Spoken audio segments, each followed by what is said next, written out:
Ladies, there comes a time in every woman's life when she must remember who the hell she is. This is that time. You gave your all, your love was real, your intentions were pure, and your loyalty never wavered. But he took your love for granted, mistook your kindness for weakness, and believed you'd never walk away. Well, guess what? Now he's gonna feel what it's like to lose a woman like you. Not through shouting, not through chasing, but through silence, through your evolution, through the undeniable glow that comes from choosing yourself. You don't have to beg for love. You don't need to prove your worth.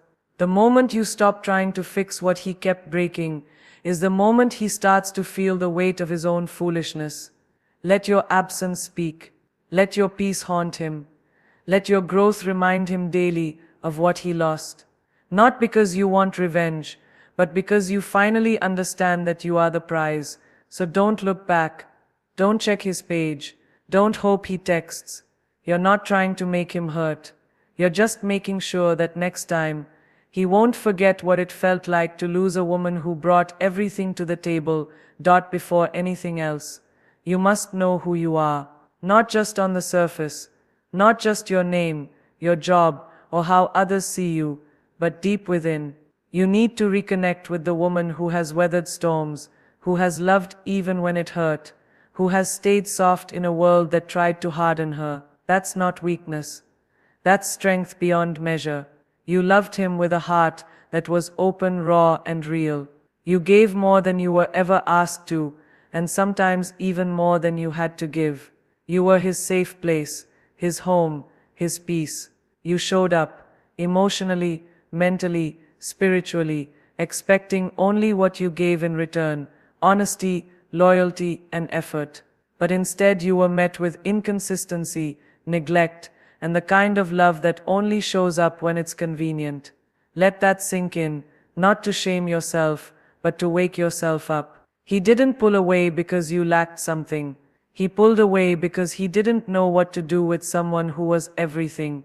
And that's not a reflection of your worth. It's a reflection of his inability to value something real. Some people don't recognize diamonds because they've only ever played with glass. So stop questioning yourself. Stop trying to shrink, to fit into the small spaces he offered. Your worth isn't measured by how someone treats you. It's measured by how you treat yourself. Once you realize they never could, you are not hard to love. You are just too real for someone who isn't ready. The moment you begin to see yourself clearly, the moment you truly understand what you bring to the table, you'll stop chasing people who only bring folding chairs. Your energy is sacred. Your presence is a privilege. And your heart, it's not a playground for someone who doesn't know how to love gently. So hold your head high, reclaim your space, and let the world adjust to the version of you that finally knows her own value. There is a kind of power that doesn't shout. It doesn't slam doors or write long, angry texts. It doesn't beg, plead, or try to explain itself over and over again. That power is silence. And when wielded with intention, silence can be louder than any scream, more piercing than any insult, and more haunting than any goodbye. You see, when someone is used to having access to you, your time, your love, your energy, your silence becomes unsettling. It shifts the balance. It forces them to face the echo of everything they took for granted. Suddenly, your absence speaks in ways your presence never could. It whispers the truth they tried to ignore. You're done explaining, done waiting, done hoping they'll change. Silence is not weakness. It's control. It's you choosing peace over chaos, self-respect over chasing, and dignity over emotional outbursts. When you stop responding, they start reflecting. When you go quiet, they start questioning. Your silence becomes the mirror they refuse to look into when you were still trying to fix things with words. And here's the thing, your silence doesn't need to be dramatic. It doesn't need to come with a final speech or a grand announcement. It's in the things you no longer say, the calls you don't return, the texts you leave unread, the way you quietly remove your energy from someone who abused it. that shift, that stillness, that's when they feel the loss most deeply, because the truth is, they never expected you to go quiet. They expected you to fight. They expected you to beg for clarity, for closure, for love. But instead you chose yourself.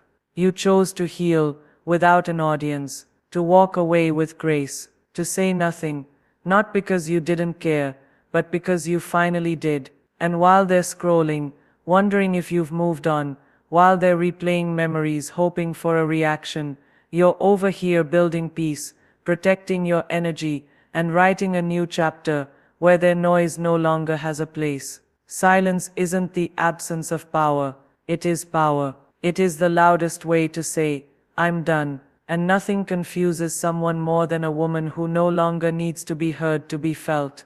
One of the hardest things to accept, especially when your heart is big and your intentions are pure, is that some things are not yours to fix.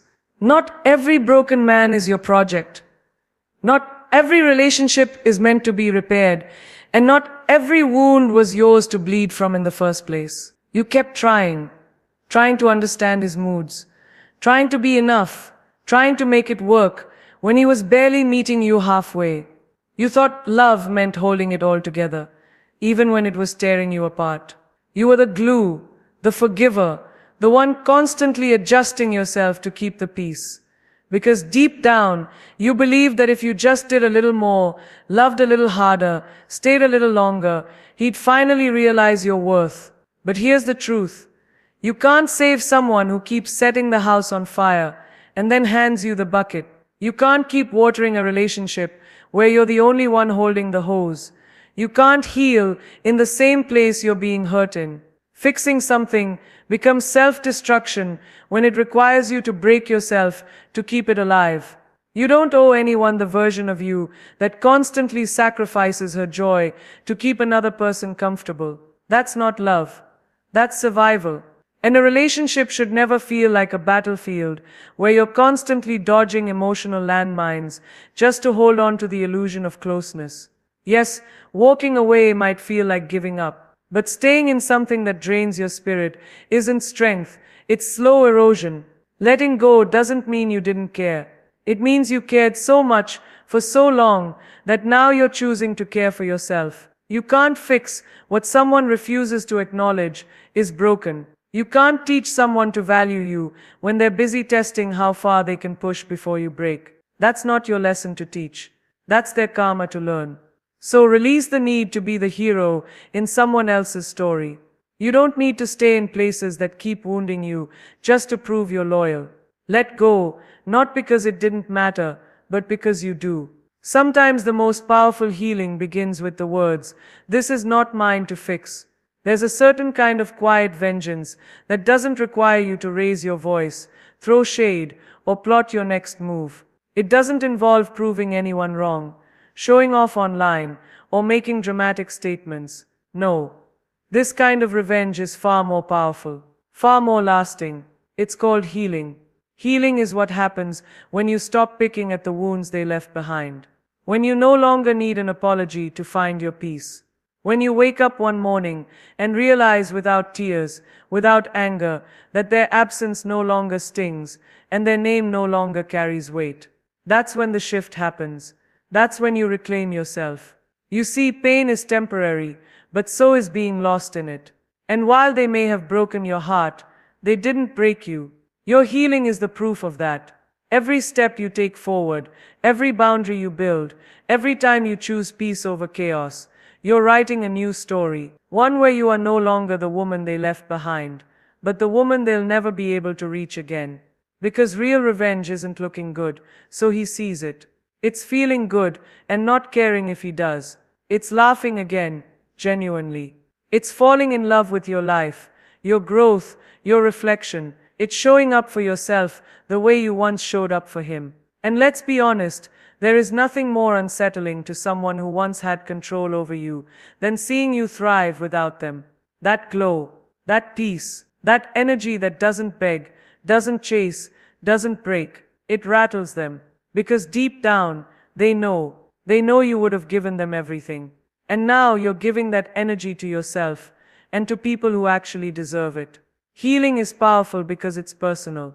It's not for show, it's not for social media, it's for your soul. It's in the quiet nights where you choose rest over ruminating. It's in the days you no longer check your phone, hoping for their name. It's in the way your smile reaches your eyes again. Let them wonder how you moved on. Let them feel the emptiness they created. Let them scroll, stalk, reminisce, while you keep blooming in places they never watered. Healing doesn't scream. It doesn't chase. It doesn't rage. It simply says, I survived, and I'm better now. There's a moment in every story like yours when it becomes painfully clear he didn't see you. Not really. He saw the comfort, the loyalty, the love, but he never truly saw you. He thought your presence was permanent. He mistook your patience for passivity, your forgiveness for weakness, your consistency for something that would never leave, no matter how little he gave in return. He took you for granted because he thought you'd never stop showing up. He believed you'd always be the one to reach out first, to fix things, to carry the emotional weight of the relationship. He relied on the fact that you cared too much to walk away. He thought you'd stay because that's what you always did. He never realized that a woman like you has limits, that even the softest heart will go cold when it's neglected long enough, that the same love that once poured into him so freely could one day be redirected inward, toward healing, toward growth, toward yourself. And while he was busy playing games, half loving you, and acting as if your energy was disposable, he failed to recognize he was being gifted something rare, your all. You don't give that to just anyone. You don't open up that deeply, love that fiercely, stay that faithfully, for just any man. But he treated you like an option, while you made him a priority. The truth is, people don't always realize they've taken someone for granted until the silence replaces the conversation, the distance replaces the warmth, and the absence feels heavier than they ever expected. And that's where he is now, or where he will be, sitting with the weight of his own disregard, realizing that what he thought would always be there isn't. You were the one who remembered the little things, who showed up when it mattered, who gave love without conditions, who listened, supported, encouraged and loved, through things you never spoke about. You were the constant in a world full of variables, and he misread that as weakness, instead of the rare strength it actually was. He took you for granted because he thought he had time. He thought he had you wrapped around in consistency. But what he didn't know was that every time he dismissed your needs, overlooked your effort, and pushed your heart to the edge, you were quietly reaching a point of no return. And now, he's left with the echo of what he lost, the kind of love people spend lifetimes searching for but only get once. That's not your pain anymore. That's his to sit with. There's something revolutionary about the moment a woman wakes up and finally remembers who she is. Not just the version of herself that someone tried to shrink, not the one who was overlooked, undervalued, or constantly put in a position to prove her worth. No, she remembers the version of herself that existed before the heartbreak, before the dimming, before the second guessing, before the exhausting cycle of pouring into someone who only gave back in fragments. You are the prize, not in an arrogant, look at me kind of way, but in a quiet, deeply rooted, unshakable truth kind of way. The kind that doesn't beg for validation because it knows. The kind that walks away when respect is no longer on the table. The kind that doesn't compete for attention because attention to you isn't the same as affection, commitment, or consistency. You bring things to the table that can't be bought, imitated, or easily replaced. Your empathy, your intuition, your ability to love deeply and still stand tall after being let down. Your laugh, your presence, your light. These are not ordinary. These are gifts. And they are not for the emotionally unavailable, the half-hearted, or the commitment-phobic to mishandle. But somewhere along the way, maybe you forgot that. Maybe you let someone else's inability to see your value convince you that you had none. Maybe you shrank. Maybe you tried harder. Maybe you lost yourself in proving your place in someone else's world. when in reality they were never qualified to hold space in yours. And now is the time to rise, to remember that you are not someone who waits to be chosen.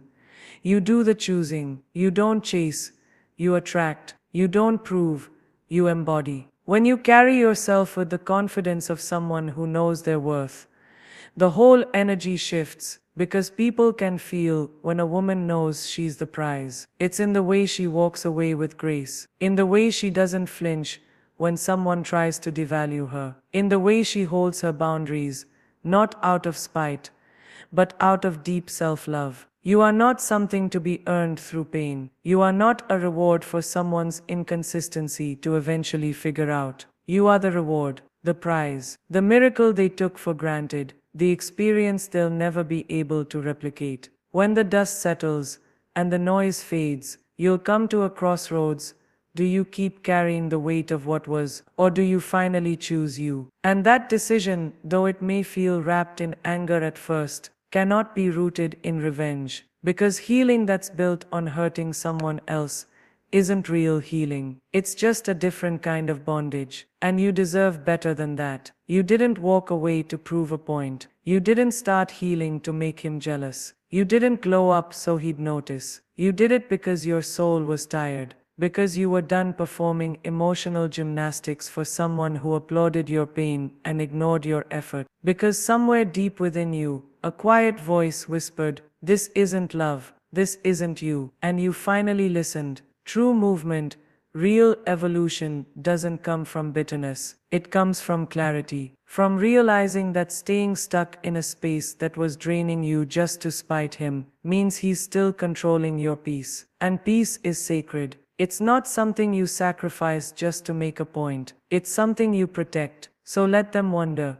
let them assume, let them think you're moving on to get back at them. You don't owe anyone an explanation, because at the end of the day, this isn't about making him feel your absence.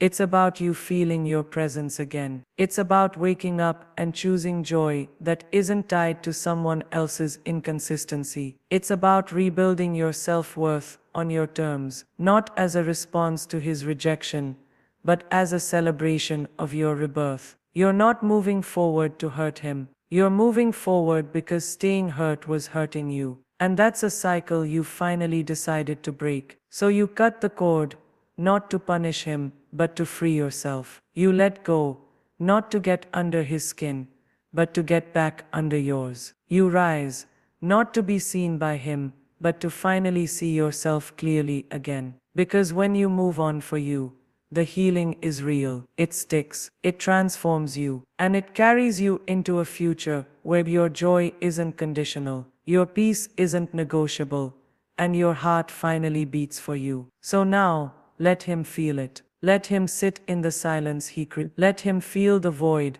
where your love used to live, the space that once held your laughter, your support, your unwavering presence. Let him taste the absence of the woman who gave him everything, and let that silence echo louder than any words you could have spoken. But most of all, let yourself feel what freedom tastes like. The kind of freedom that comes when you stop shrinking, stop chasing, stop waiting. When you finally understand that you were never too much, you were just too much for someone who was never enough. You don't have to slam doors or burn bridges. You don't need to announce your evolution. Just keep rising. Quietly, steadily, unapologetically. Because the real glow up isn't about who notices you once you're gone. It's about who you become when you're no longer trying to be seen. You are not his loss. He is yours. And now, he'll feel it. Every single day.